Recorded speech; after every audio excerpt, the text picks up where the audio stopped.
On va parler de la photo d'art et peut-être qu'on va commencer un peu par retracer un peu ton parcours pour les gens qui ne te connaîtraient pas. Alors toi, tu es un peu un bandit, tu es un peu arrivé dans la photographie par hasard. Tu as étudié la musicologie à l'université à Tours. Ben, j'avais tout fait sauf de la photo. C'est-à-dire que j'avais fait du dessin, de la musique, j'avais même touché un peu la vidéo. Et la photo, c'est le dernier truc que j'avais envie de faire. Mais bon, bah voilà, maintenant qu'on y est, on va continuer, quoi. En fait, tu as été en musicologie, tu traînais un petit peu aux Beaux-Arts, Ouais. tu as ensuite été directeur artistique d'un lieu immense en banlieue parisienne ouvert par un mécène. C'est ça. Et c'est là que tu as commencé la photo. C'est là où c'est le seul vrai métier que j'ai eu, en gros. Et complètement par hasard, le mécène qui avait ce centre artistique m'a dit un jour, viens m'assister au studio. Il y a des jolies nanas, fais des photos avec moi. Et j'y suis allé un peu à reculons au départ. Et en fait, j'ai commencé à retoucher les images après. Et c'est là où il m'a dit, mais si tu veux, on se fait une expo dans ce lieu-là et je te paye à faire de la photo. Donc j'étais en train de faire une BD à l'époque. J'ai réfléchi 2 secondes. Je me suis dit, Seb, saisis l'occasion. Tu verras bien ce qui se passe après. Et puis j'ai commencé. Et puis en fait, toutes les envies que j'avais en BD, toutes les envies narratives que j'avais en BD à ce moment-là, je les ai rangées dans la photo. Et c'est comme ça que j'ai commencé. Puis après, 1 an après, je me suis mis à mon compte. Et puis maintenant, me voilà ici, quoi. Tu dis qu'il y avait des jolies nanas. Déjà, il y avait un petit attrait comme ça pour... Oui, s'il avait fait de la photo animalière ou des trucs comme ça, je suis pas sûr que j'aurais continué la photo. Ça, c'est sûr. Mais non, mais disons que c'est de là d'où je suis parti. Après, je me suis jamais considéré comme faisant de la photographie érotique ou je sais pas quoi. Disons que c'est un sujet parmi d'autres que je traite, mais disons ce qui m'intéresse, c'est surtout le rapport homme-femme et le désir, quoi. Donc évidemment. Est-ce qu'on peut rentrer un peu dans la fabrique du coup de tes images? Tu dessines tout d'abord, tout vient du dessin? Tout vient du dessin. Disons que l'inspiration vient du dessin. C'est-à-dire que j'essaie de penser les photos comme si c'était des espèces de tableaux. Et puis même au moment de faire le décor, tu as l'impression de dessiner en 3D. C'est-à-dire que tu peins le moindre objet, tu le peins comme s'il était sorti d'un cartoon. Donc effectivement, le dessin a un grand rôle. Après, j'ai pas besoin de tout dessiner parce que si tu dessines tout, on va le voir parce que j'ai fait un petit diapo où j'explique ça justement. C'est-à-dire que si jamais tu fiches tout dans le dessin, après ta photo elle a plus de vie. Donc il faut le dessin, tu poses une ambiance, puis t'expliques à ton équipe ce que tu vas faire.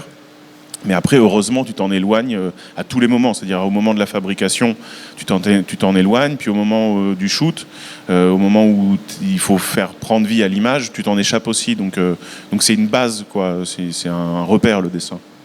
Pour expliquer aux gens qui ne connaîtraient pas forcément ton travail ou ta manière de travailler, toi, tu n'es pas un photographe de l'instant, tu es plutôt un fabriqueur d'images, presque un scénographe, c'est-à-dire que tu crées des dessins, tu crées des univers, que tu modélises en vrai, à une échelle importante, que tu bricoles, et après seulement l'image... Et après, il y a un shoot.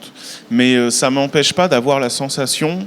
Enfin, en tout cas, c'est ce que je veux retrouver pendant le shoot, c'est d'avoir la sensation de photographier un instant, quand même. C'est-à-dire que tu fabriques un écrin, donc effectivement, tu passes du temps à fabriquer ton petit univers. Mais tu passes beaucoup de temps, toi. Ah oui, moi, c'est 15 jours de déco et une journée de shoot.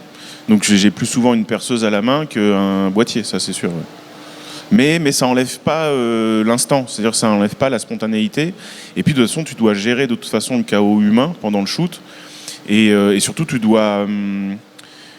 c'est pas parce que tout semble figé que tu vas diriger les modèles au millimètre. C'est-à-dire que tu leur fabriques un cadre et ensuite, il faut qu'il se passe quelque chose. Donc il faut qu'il fasse passer une émotion.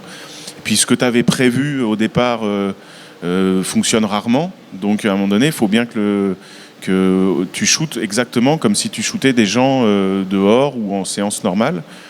Donc il y a une grande part d'instantané quand même. C'est-à-dire que moi, que j'arrive au shoot, je ne sais pas ce que je vais faire. Du tout. Et heureusement, parce que sinon je modèlerais...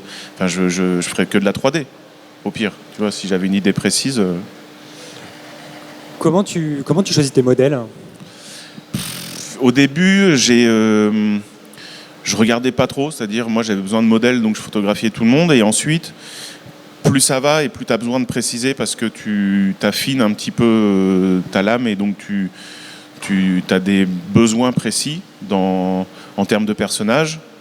Et ça dépend, c'est-à-dire que des fois c'est un modèle qui va t'inspirer une histoire, des fois tu as déjà ton histoire et il te faut le bon casting, la bonne personne, mais au général c'est au feeling, c'est-à-dire il faut un coup de cœur, quoi. Donc moi j'ai pas trop de restrictions, c'est-à-dire que j'ai shooté des nanas qui avaient jamais posé, j'ai shooté des nanas de 150 kilos, j'ai shooté des nanas qui bossaient pour Vogue. Je m'accommode de toutes les beautés. Donc, Tu dis ça, et en même temps, tu en parlais tout à l'heure, il y a quand même un certain attrait pour un certain érotisme, une certaine vision de la chair, une certaine vision même de la femme, aussi de l'homme, mais c'est quand même plutôt des femmes, qui est très marquée, qui est très masculine. Ah bah oui, forcément. Je fais pas de l'art inclusif, c'est-à-dire moi je fais ce qui me passionne. Voilà, je fais ce qui me... moi je tiens une chronique à la fois de ce que je ressens du monde qui m'entoure et puis de comment je le ressens. Donc effectivement, les nanas c'est un sujet de prédilection depuis mon adolescence. Donc effectivement, ça me passionne. Mais le truc c'est que c'est... Ouais, je vais montrer ça. Bon, on a fait les présentations, 35 ans. J'ai dépassé de 2 ans l'âge du Christ et il me reste 1 an encore pour avoir la carrière de Mozart. Ou Cédette. Je suis en train de... On va voir ce que j'ai. Donc 10 ans d'image. J'espère que tu mourras plus vieux quand même. Ouais, après il faut avoir une vie remplie, c'est ça qui compte. Donc photographie d'art et de temps en temps effectivement aussi je bosse pour des marques. Et oui, on peut vivre de ça, mais si vous avez envie de gagner beaucoup de sous, il ne faut pas faire ce métier. Donc là, je vous ai juste fait un petit diaporama complètement aléatoire de mon boulot. Voilà. Quand je te disais tout à l'heure que c'est de l'instantané, j'avais fait le décor à ce moment-là et je ne savais pas du tout ce que les gens allaient faire. Donc les nanas, je leur ai donné un peu le cadre et elles se sont embrassées. Donc j'ai shooté juste, mais sans que je le sache et sans que je leur demande. Et le môme, je lui ai dit, tiens le fusil, et naturellement, il a visé le papillon. Et voilà, et j'avais l'impression de photographier des gens dans la rue. Et ça, c'est le sentiment que je recherche à chaque fois, quoi. La part de hasard et de lâcher prise, elle est là, en fait. Oui, au moment du shooting. Il y en a une là. Et il y en a une aussi dans la construction du décor, dans le sens où, pas pour ça, mais quand tu as des constructions complexes, tu y vas petit à petit, c'est-à-dire tu poses un élément, tu construis quelque chose, et au bout d'un moment, tu regardes ton cadre et tu te dis, tiens, mon œil me dit que là, il va manquer quelque chose. Donc tu y vas, et puis des fois, tu te dis, là, ça serait bien que je construise quelque chose. Tu regardes ton stock de poly, il n'y a plus rien. Donc tu trouves quelque chose. Enfin, tu vois ce que je veux dire, il y a un contexte où tu as ce que tu veux et ce que tu peux. Et toi, il faut que tu fasses la synthèse des deux, quoi. Donc même l'aléatoire est là-dedans aussi. Les couleurs sont très saturées, donc les images sont quand même normalement un peu moins flashy que ça, même s'il y a de la couleur. J'ironisais tout à l'heure, mais en fait, il y a quand même un côté David Lachapelle clinquant, luisant, catapulté chez Jeunet et Caro. Il y a un côté David Lachapelle du pauvre, ouais, c'est possible, ouais.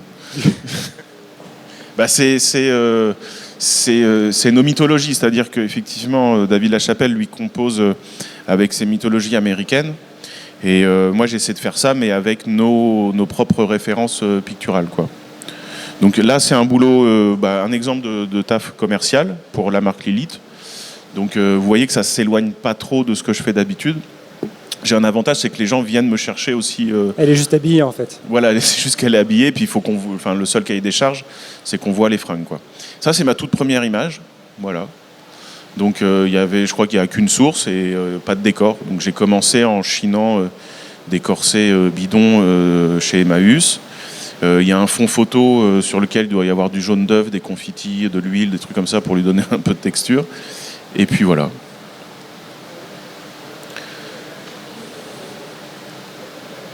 Voilà, et puis là on arrive aux images, pour ceux qui étaient là hier, les dernières images réalisées ici, à Metz. Vous pouvez les voir en vrai avec les décors à la basilique Saint-Vincent ? Oui, c'est mieux. C'est mieux.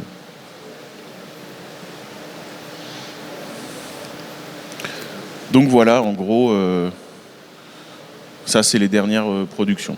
Voilà. Quand tu as commencé la photo, quelles étaient tes influences à toi? Parce que ça fait beaucoup penser à Gregory Crewdson. Ouais, c'est marrant parce que je vais en parler tout à l'heure là. Gregory Crewdson, moi j'ai découvert après. Donc en fait j'ai démarré la photo un peu brutalement et sauvagement. Et après je me suis rendu compte que je m'inscrivais dans quelque chose. Et effectivement, il y a des photographes qui ont attaqué la photo à peu près par le même bout. C'est vrai que moi je viens plutôt de la BD, du dessin. Et il y a plein de photographes qui l'ont attaqué par le biais du cinéma. Et Crewdson, effectivement, c'est des mises en scène cinématographiques qu'il fait. Et c'est formidable, enfin, c'est hallucinant. Voilà.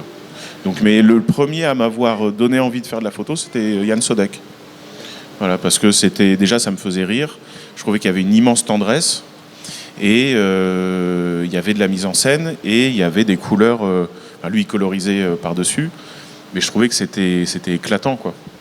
Le temps que tu passes, toi, tu parlais du cinéma comme influence pour Crewdson, le temps que tu passes, toi, à éclairer les décors que tu fais.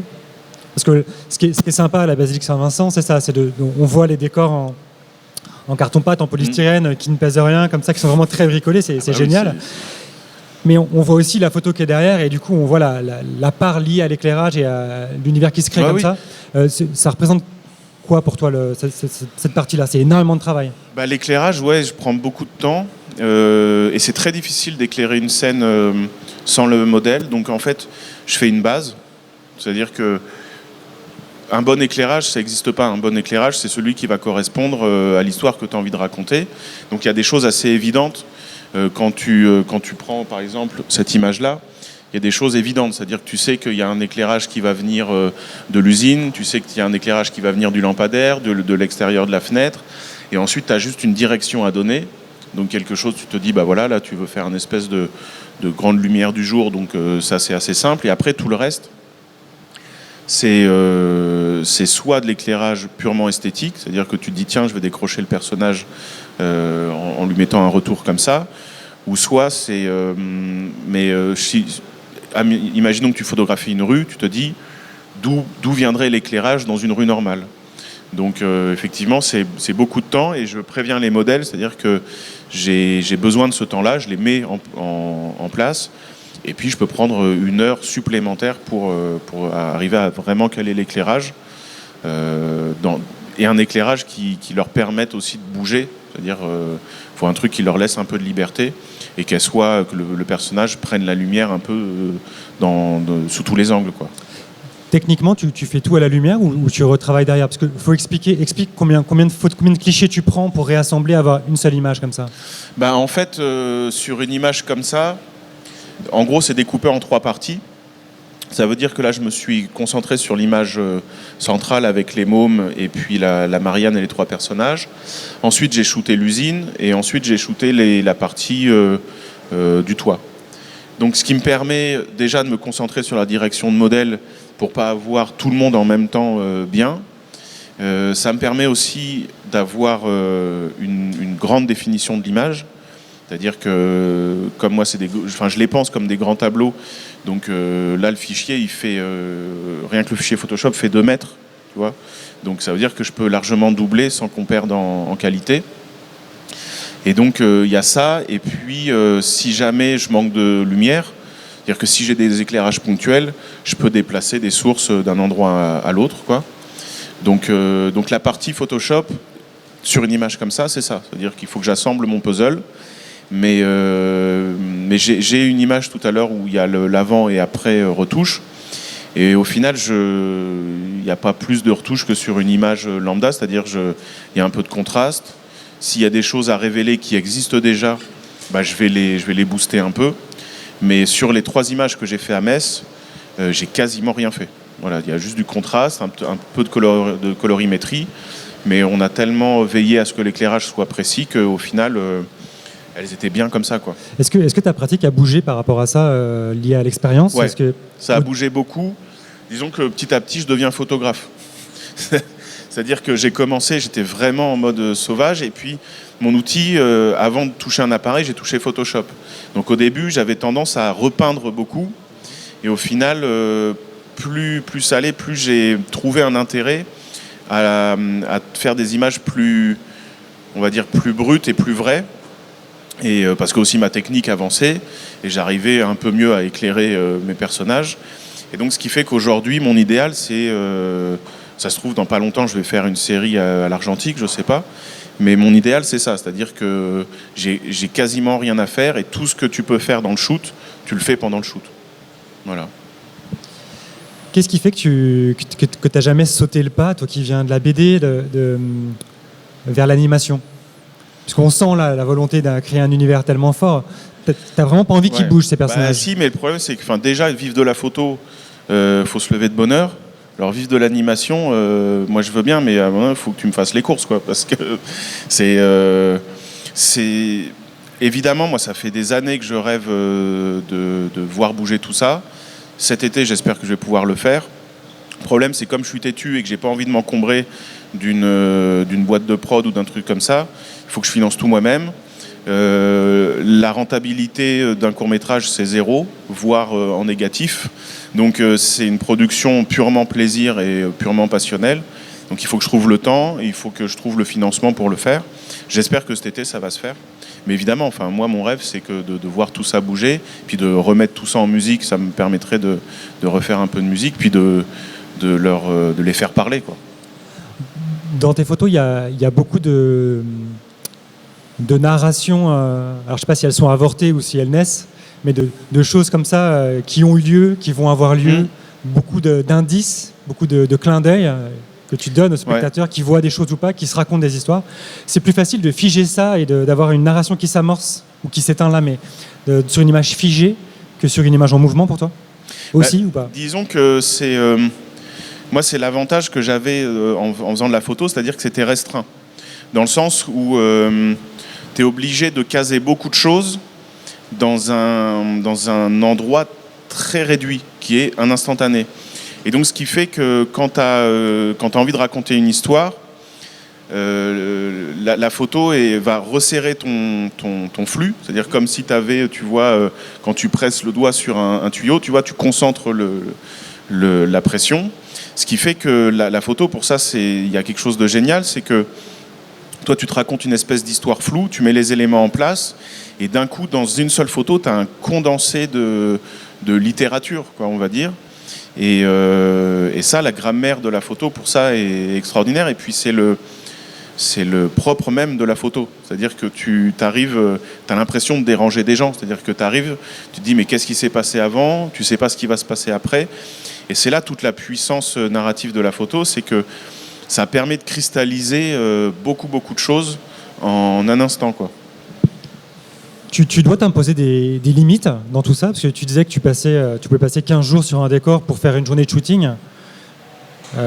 Plus après, il faut traiter la post-prod, tout ça. Donc en gros, tu fais une image par mois. Ça peut être une image par mois. Ça peut être une image par mois. Tu te mets des limites les limites, c'est-à-dire qu'une fois que tu as appelé la modèle et puis l'équipe et que tu te dis le shooting c'est dans 15 jours, ça t'aide. Faut que tu sois prêt. Faut que tu sois prêt. La seule série où j'avais pas de limite, ça m'a pris 2 ans. C'était une série qui est exposée à la Basilique. C'est là où il y a toutes les maquettes et où moi j'étais quasiment en autonomie parce que c'est principalement moi qui posais. Et puis c'était du ponctuel, c'est-à-dire que je shootais les modèles à part du décor vu que c'était de la maquette. Et donc là, ça m'a pris bien trop longtemps. Donc, mais c'est bien les limites, c'est-à-dire qu'il faut de toute façon, sans urgence, il n'y a pas grand-chose qui se fait. J'ai remarqué de toute façon. Donc il faut se poser des limites, ouais, ça c'est sûr. On parle depuis tout à l'heure, c'est pas forcément une conférence comme ça. Hein. Vous allez pouvoir poser des questions. Donc si vous en avez, n'hésitez pas, levez la main. C'est moi qui viendrai avec le micro, mais faites-moi signe, d'accord? N'hésitez pas. Ah, il y a déjà.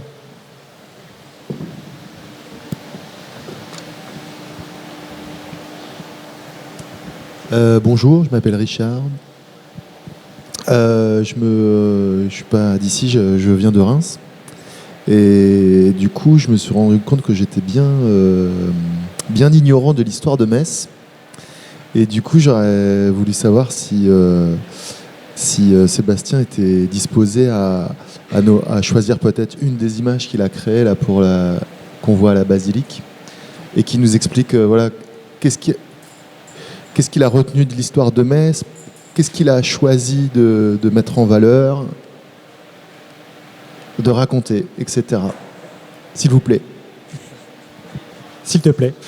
J'ai fait une fresque, mais c'est pas on va dire, c'est pas une émission Arte, quoi. Enfin, c'est pas.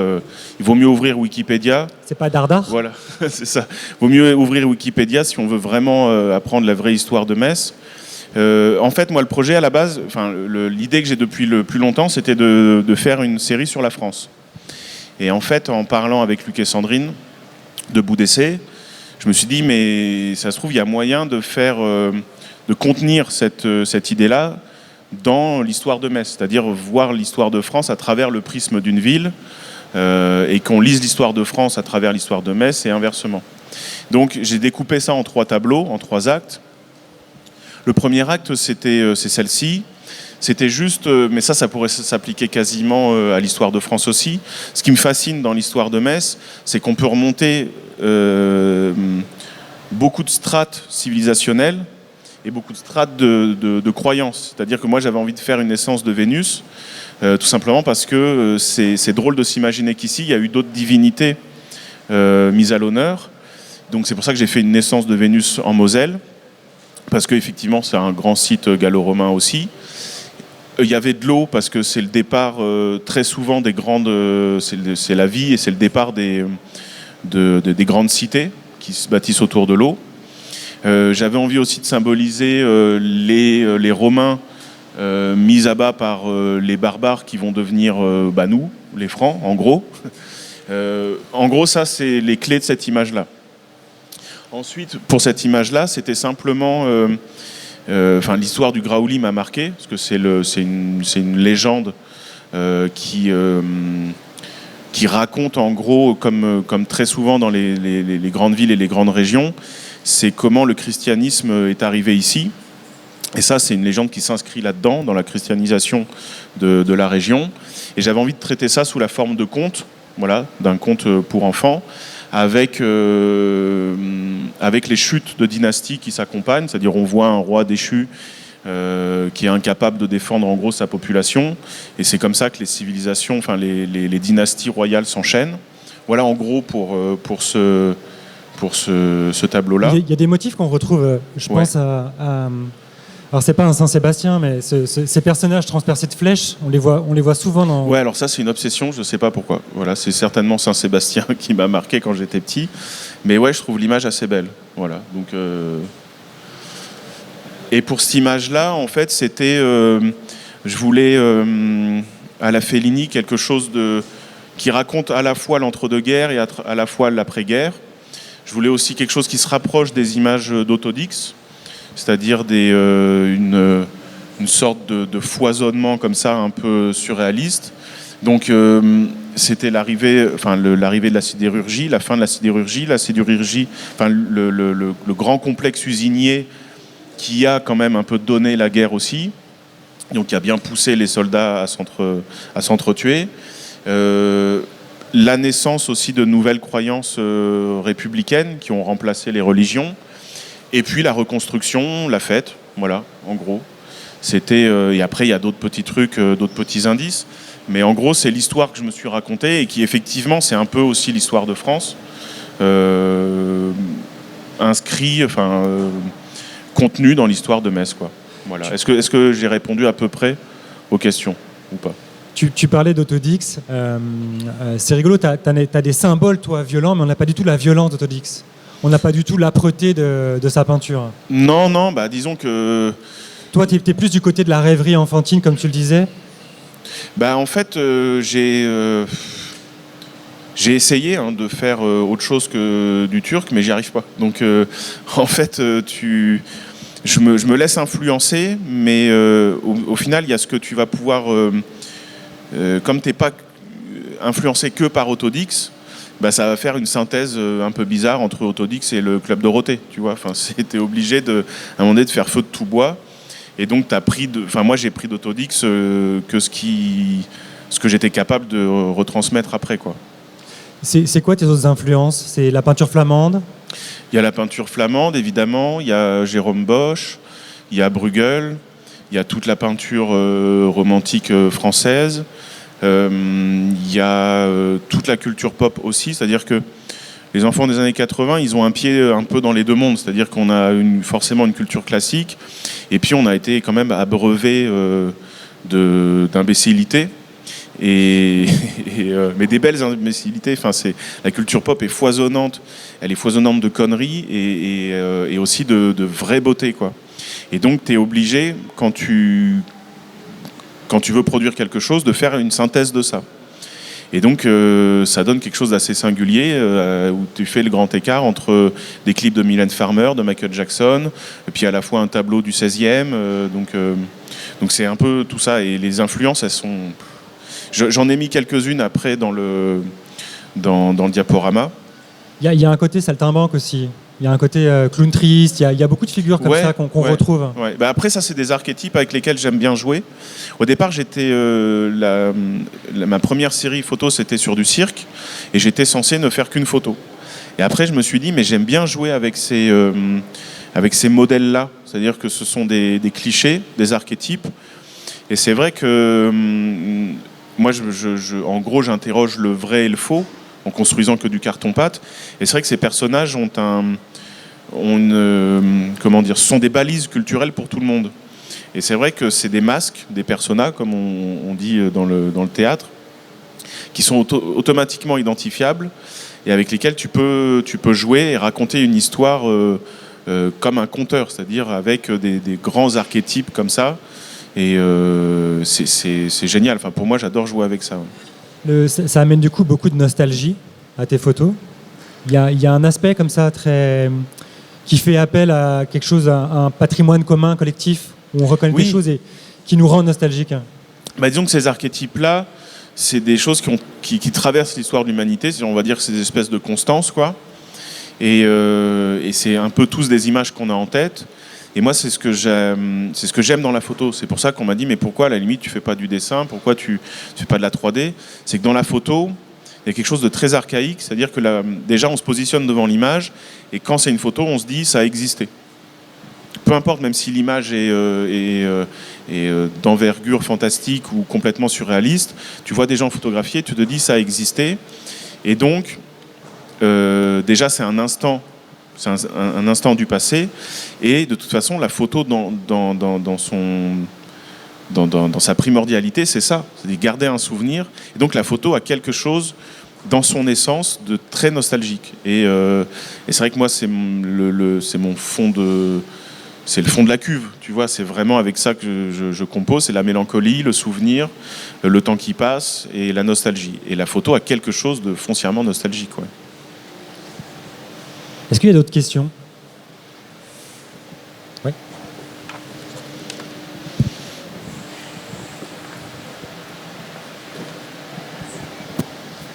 Vous avez parlé tout à l'heure de courts-métrages. Est-ce que vous comptez vous inspirer encore de l'histoire dans vos courts-métrages que vous allez réaliser? De l'histoire avec un H majuscule? Oui, parce que là, vous êtes inspiré de mythes, vous avez dit que vous faites référence à l'histoire de la ville de Metz ou de la France. Est-ce que vous comptez aussi représenter ça dans vos courts-métrages, mettre en action ces histoires? Non, comme c'est un court-métrage, t'as pas le temps de raconter grand-chose, à vrai dire. Donc moi, j'ai décidé de rien raconter du tout. C'est-à-dire, en fait, ça va parler de la création et ça va être l'histoire d'un réalisateur qui a un court-métrage à faire et qui sait pas quoi raconter. Et donc, ce qui fait qu'il va passer d'idée en idée comme ça. Et les idées vont se construire sous ses yeux en carton-pâte. Et puis, le court-métrage va s'enchaîner comme ça de manière complètement improbable, en cherchant sa muse idéale, en gros, et qui rencontre, mais 5 secondes avant la fin du court-métrage. Donc voilà, cut. Donc c'est juste un prétexte pour pouvoir délirer sur ce qu'est l'inspiration, la création, sur le côté incontrôlable de ce qu'on produit quand on est créateur. Et puis c'était aussi l'idée de jouer avec le vrai et le faux, c'est-à-dire que tu es dans une pièce vide et le mec se dit bah tiens, on serait bien à la plage, et puis derrière il y a des mecs qui ramènent des vagues, des palmiers, des machins. Donc non, ça va être plutôt ludique comme truc. Voilà. Mais un jour, j'aimerais bien faire un long métrage sur la vie de Napoléon ou un truc comme ça, ce qui manque en France, quoi. Voilà. Mais il faut des moyens pour ça, quand même. Napoléon en carton-pâte, ça va pas le faire. Bon, je poursuis. En fait, j'ai bossé 2 heures pour faire un. Vas-y, j'arrête avec les questions. Je le montre. Hein. Voilà. Non, mais après, on pourra reprendre les questions, mais au moins, ça nous donnera des bases de réflexion. Ça, c'était simplement pour vous montrer les croquis initiaux.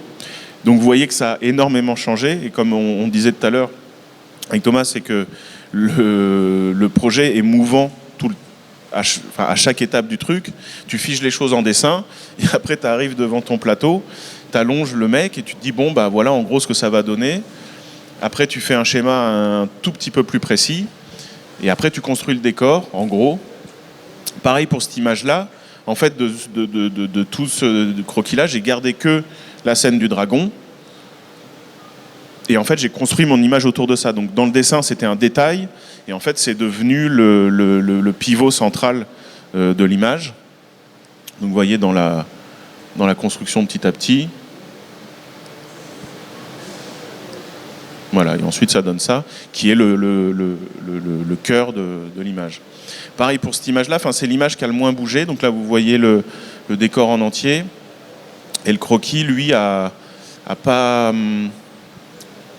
il était assez pensé photo, donc ça a fonctionné.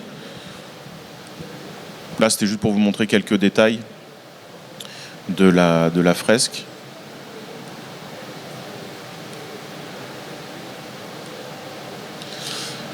Donc pour résumer le truc, pour répondre à quelques questions basiques, donc il y a 3 images, 2 mois de construction en comptant les shootings.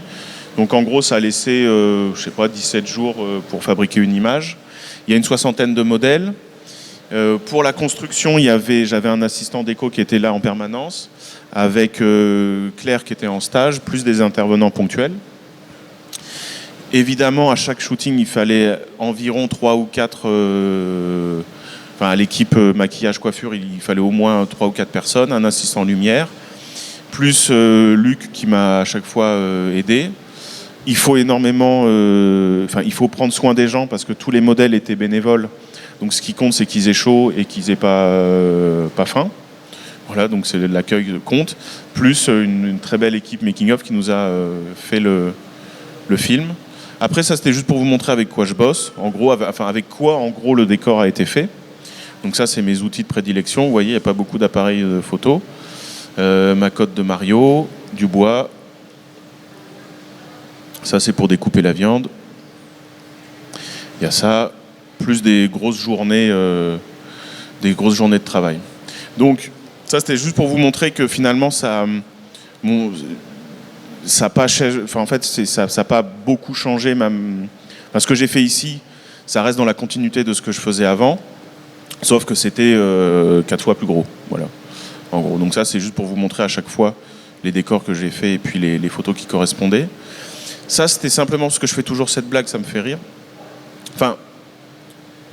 Ça c'était pour vous montrer qu'en fait, on parlait de ce qui est fait en shooting, ce qui n'est pas fait en shooting. Tu vois là il y a l'image finale et la photo à l'iPhone. C'est-à-dire que quand tu passes suffisamment de temps à l'éclairage et à la lumière, etc., t'as pas besoin de faire grand-chose. T'es déjà proche de ce que tu veux. Ouais, t'es déjà proche d'un truc assez surréaliste. La meuf avait peut-être 5 mm de fond de teint sur elle, mais ça marchait bien. Pareil pour cette coiffure Playmobil. Au final, c'est un pot de gel et ça faisait la blague, tu vois. Et pareil pour ce mouton, en fait, c'est un vrai mouton. Luc en a fait référence à ça hier. C'est un vrai mouton endormi. J'ai acheté un mouton, c'était pendant l'Aïd, j'avais du bol. Ça coûtait pas trop cher, donc j'ai gardé un mouton chez moi pendant 15 jours. Et au moment de la photo, au début je voulais l'égorger. Les modèles m'ont dit si tu fais ça, on pose pas. Donc j'ai appelé un vétérinaire. On avait 15 minutes pour shooter. Et on a fait la photo, mais je l'ai quand même appelée kebab. Mais elle n'est pas devenue un kebab. Je l'ai donnée ensuite à une ferme éducative. Donc si ça se trouve, ma petite Agnelle kebab se fait caresser par des petits-enfants dans une ferme de région parisienne. Ça, c'était pareil pour vous montrer qu'en fait, par moment, il suffit de pas grand-chose, quelques chutes de poli, pour arriver à monter un décor. Voilà. Et ça, justement, c'était pour vous montrer l'avant-après. C'est-à-dire que ça, c'est l'image brute de capteur, on va dire, une fois l'image montée. Parce qu'effectivement, les deux personnages du bout, c'est moi. Donc vous imaginez que j'ai pas pu faire ça en une fois. Ça, c'est l'image une fois le puzzle assemblé. Et ça, c'est après Photoshop, en gros. Donc vous voyez, je ne viens pas réinventer des lumières. Je viens révéler celles qui existent déjà. Et puis, je viens caser des trucs qui sont hyper pénibles à caser, du genre une feuille de journée. Voilà, des trucs, voilà. Si tu veux qu'elle soit bien en même temps que le modèle, faut prendre la journée. Donc voilà, donc c'est un drôle de métier. Après, comme au départ, c'était censé être une conférence sur la photographie d'art, j'ai un peu dévié là-dessus pour raconter un peu ce qu'est le métier de photographe d'art. Qu'est-ce qu'une photographie d'art? En gros, j'ai essayé de déterminer des critères, j'ai fait ça hier matin. Je ne sais pas si, après on pourra en parler, je ne sais pas s'il y a des photographes dans la salle, si c'est un sujet qui vous intéresse. Mais c'est vrai que moi, c'est des réflexions qui me sont venues après coup, que j'ai été obligé de mener parce que j'avais cette conférence à faire. Mais au final, c'est des sujets assez intéressants. Qu'est-ce que la photographie d'art? Déjà, qu'est-ce qu'une photographie? Et puis, c'est quoi la place de la photo dans le monde de l'art? Donc c'est vrai que moi, je suis dans un secteur assez particulier. Je ne sais pas combien on est en France à vivre de ça. C'est-à-dire qu'en gros, j'ai peu de commandes en tant que vrai photographe. C'est-à-dire que je ne suis jamais intervenu dans le milieu du reportage. Comme tu disais, je fabrique des images pour les vendre ensuite, exactement comme si j'avais des tableaux à faire et que je filais à des galeries.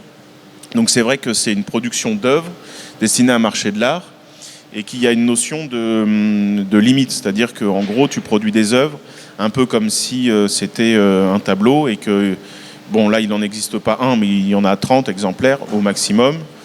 Donc moi, je suis entre 5 et 8 ou 11 exemplaires.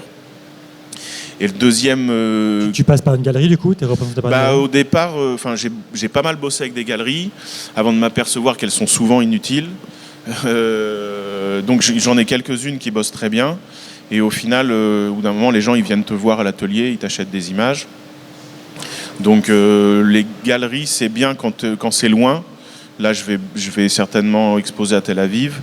J'ai une autre galerie qui me représente à Hong Kong. Évidemment, je ne peux pas aller là-bas. Donc, et elles font bien leur boulot. J'ai une autre galerie en Italie qui, elle, n'est pas physique, qui est une galerie en ligne, mais qui bosse super bien. Donc après, les expos, c'est pas une fin en soi. Enfin, c'est pas surtout des images que tu as déjà montrées. Une expo comme on a fait là, c'est à la Basilique, c'est génial parce que c'est une grosse rétrospective et que il y a un aspect ludique. Mais des expos où tu montres 5 images et tu bois du mauvais champagne au vernissage, c'est souvent inutile.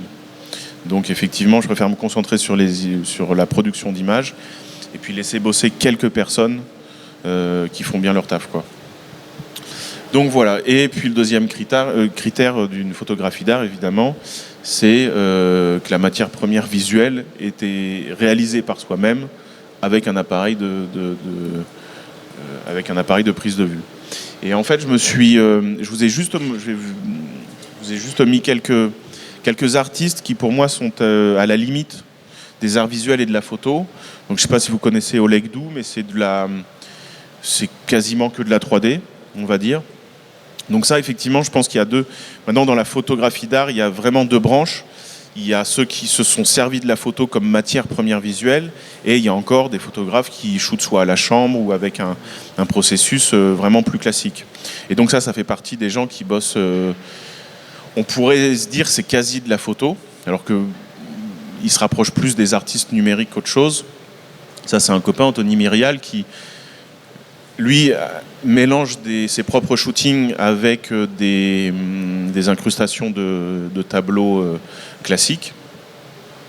Bruno Timmermans qui, à part sa dernière série sur les papous, compose des images avec d'autres images. Donc voilà, ça, je voulais montrer ça parce qu'en réfléchissant au sujet de la photographie, je me suis dit, mais ça, en fait, ça fait longtemps que la photo est distordu, quoi. C'est-à-dire même depuis Man Ray. Oui, en gros, quoi. Avant. Exactement. Donc ça, c'est le comble de la mise en scène, on va dire. C'est évidemment, je me suis jamais rendu compte que, au final, je venais de ça. C'est-à-dire que c'est des images pareil, on a vu des images un peu surréalistes avant, et on se rend compte qu'avec avec ce photographe-là, l'abstrait est déjà dans le langage photographique. Il y a déjà plusieurs dizaines d'années.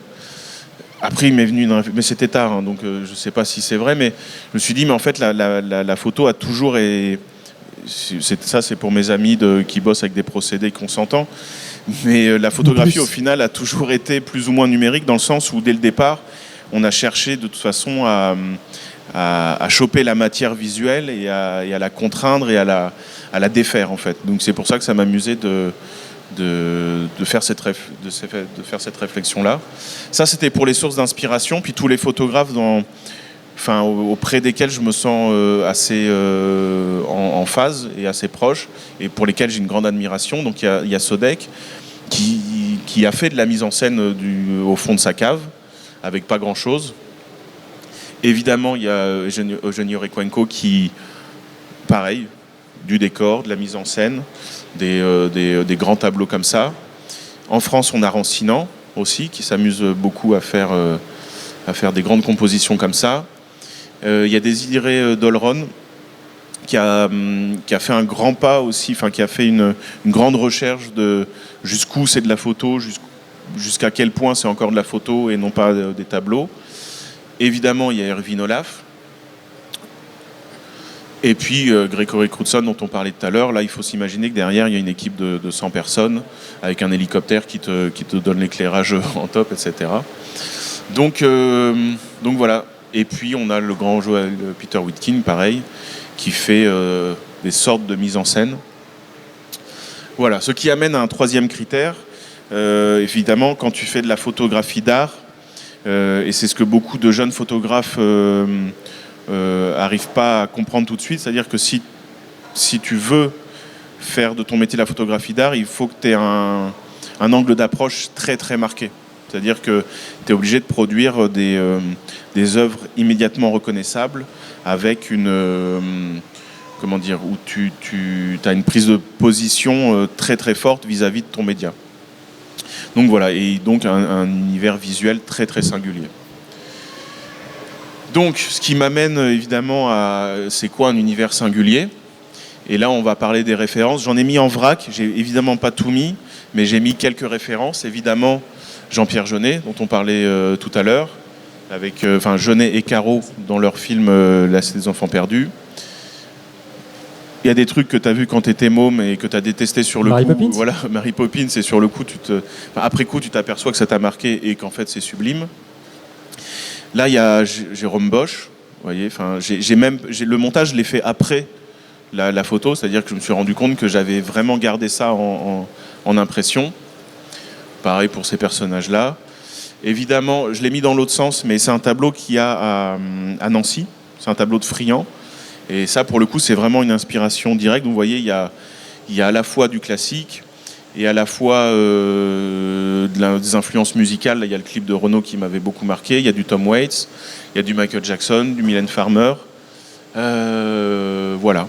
En gros, pour l'aspect... qu'est-ce qui fait comment on produit un langage singulier? C'est en faisant confiance aux références qu'on a, même si elles sont absurdes et d'apparence contradictoire, quoi. Voilà. Comment les autres photographes te perçoivent du coup?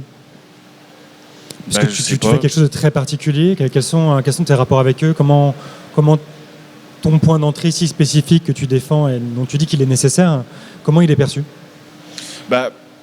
Les autres photographes, je ne sais pas. J'ai remarqué que soit les gens ils m'adoraient, soit ils me détestaient. Donc je dois avoir quelque chose de détestable et quelque chose peut-être d'adorable quelque part, j'en sais rien. Mais j'ai souvent le même compliment, et c'est pour moi l'un des plus beaux, c'est-à-dire qu'on se dit, bon, je ne sais pas si j'aime ou si j'aime pas, mais en tout cas, on sait que c'est du turc. Voilà. Et ça, quand tu produis, quand tu passes ta vie à produire, c'est un bon signe et c'est un joli compliment. Donc après, non, ça se passe plutôt bien. Les photographes entre eux sont assez courtois, donc ça va. Est-ce que vous avez des questions encore ?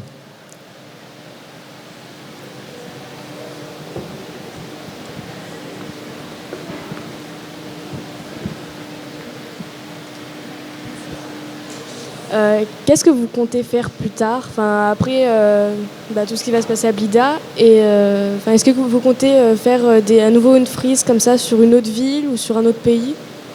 Si une ville m'appelle, ouais, j'y vais. On verra. Disons que ça, c'est... moi, j'ai pris ça comme une sorte de travail de commande, et j'adore me mettre dans la peau d'un créateur qui doit se plier à un cahier des charges. Et si demain Toulouse ou Marseille m'appellent, je ferai la même avec plaisir. Et après Blida, je vais rentrer chez moi. Ça fait quand même 3 mois que je ne suis pas rentré. Je vais dormir un peu. Et puis je vais tout de suite enchaîner avec d'autres projets très vite. Parce qu'il faut rester... J'aime bien... je vais essayer de rester dans cette densité de production là. Et puis j'ai d'autres séries photos qui me sont venues en tête au moment où je faisais celle-ci. Parce que l'imaginaire, finalement, c'est comme un muscle. C'est-à-dire plus tu t'en sers et plus tu as d'idées qui arrivent. Donc j'ai une série photo que j'aimerais faire basée sur des grands textes français. C'est-à-dire sur le bateau ivre, sur l'histoire de l'œil de Georges Bataille. Donc prendre des grands textes comme ça et les mettre en images. Et puis après, effectivement, cet été, le court-métrage. Puis après, on verra. Je sais pas, mais je compte pas m'arrêter. Donc voilà.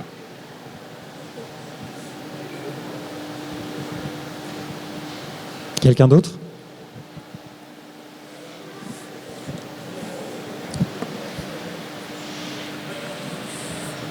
Oui, tout à l'heure, tu disais que dans le cas de ton court-métrage, tu ne voulais pas forcément faire appel à une boîte de prod. Et je voulais savoir pourquoi, en fait.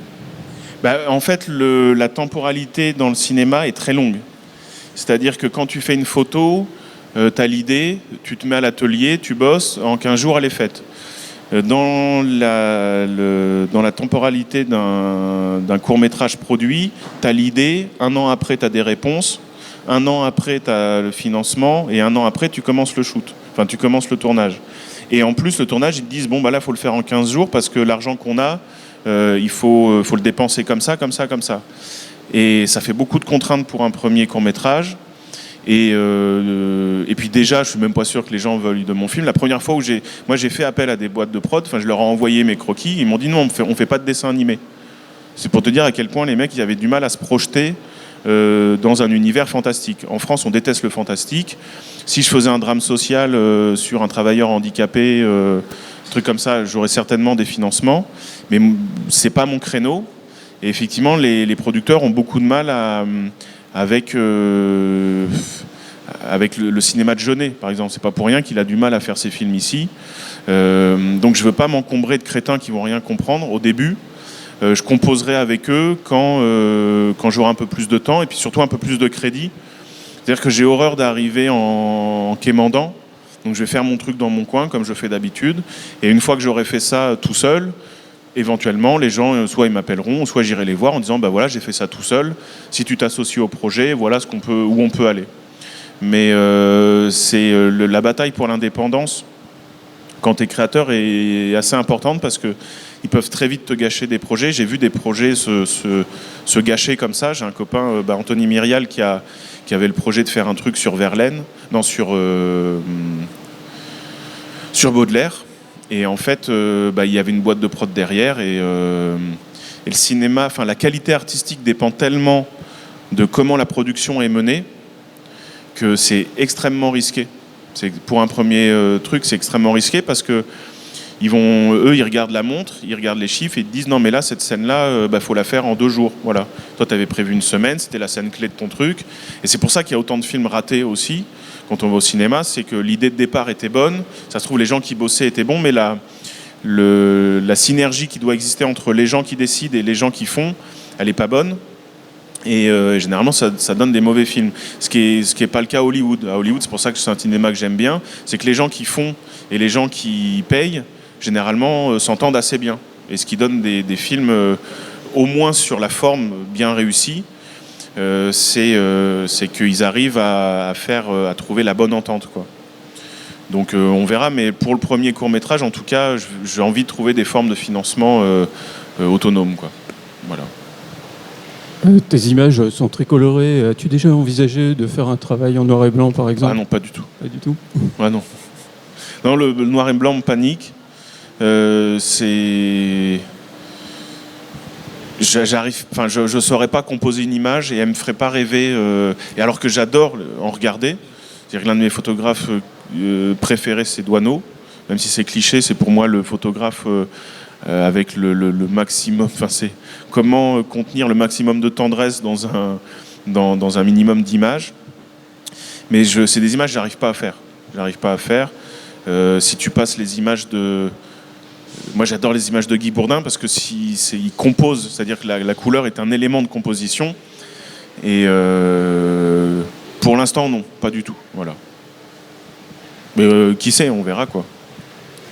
Est-ce que tu as des rêves que tu n'as pas pu faire encore? Est-ce que tu as des choses comme ça auxquelles tu tiens depuis longtemps mais que tu n'as pas pu réaliser? Je n'ai pas prévu de mourir tout de suite, donc j'ai un programme, moi. À 13 ans, je me suis fait un programme. La photo, c'était... il n'est pas dans les slides, là? Non, il n'est pas, mais en gros, c'est... il fallait que... Tu ne peux pas commencer tout en même temps. Donc un arbre, il commence pas avec des branches, il commence avec un tronc, puis après ça se ramifie. Donc il fallait que je trouve un biais par lequel commencer. La photo est un très bon moyen de s'approprier les outils de la grammaire de l'image. Après, évidemment, j'aimerais bien glisser vers le cinéma. Il faut que je trouve 2 ans aussi pour faire une BD. Ensuite, j'aimerais bien quand même faire une pièce vraiment de théâtre, enfin une sorte d'opéra comique absurde. Quand je serai vieux, j'écrirai. Et puis là, je pourrais mourir à peu près tranquille, quoi. Voilà. Ok, gros programme. Est-ce qu'il y a encore une dernière question? L'avant-dernière.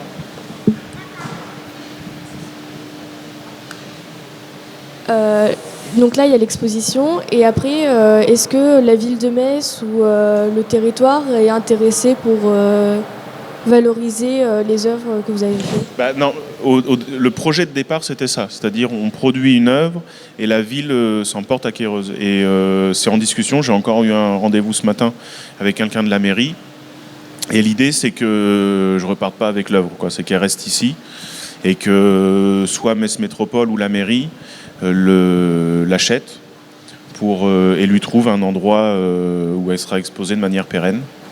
Donc il y a le siège de Metz Métropole, il y a Blida, ce serait génial si, comme il va beaucoup changer, s'il pouvait trouver une place ici, ce serait excellent, puisqu'il a été produit ici. Et puis il y a plein de gens de Blida dans l'image. Donc ouais, c'est en discussion. Voilà. Normalement ça va se faire, ça peut prendre du temps, mais ça va se faire logiquement. Voilà.